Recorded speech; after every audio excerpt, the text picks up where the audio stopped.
បាទសួស្តីពុកម៉ែបងប្អូនខ្ញុំថតផ្ទះលក់ឡៃឡុងមួយទៀតទេបងប្អូនផ្ទះនេះគឺលក់ឡៃឡុងពីធនាគារបាទបងប្អូនណាបាទនេះ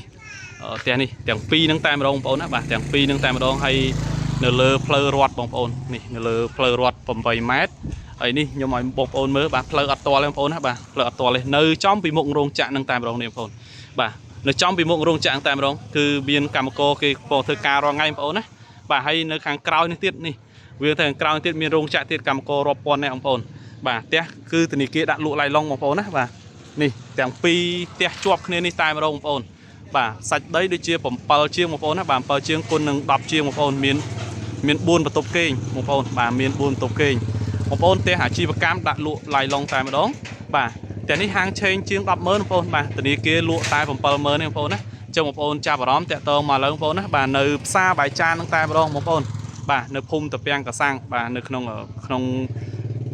ឃុំបាយចានបាទស្រុកអង្គស្នុកខេត្តកណ្ដាលនេះបងប្អូនចុះមកពីផ្សារបាយចាននេះចំនឹងយើងចុះតាម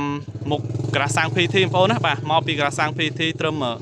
300-400 ម៉ែត្រទេមកដល់ទីតាំងផ្ទះនេះតែម្ដងអញ្ចឹងបងប្អូនចាប់អារម្មណ៍កុំភ្លេចតាក់ទងលេខទូរស័ព្ទខ្ញុំ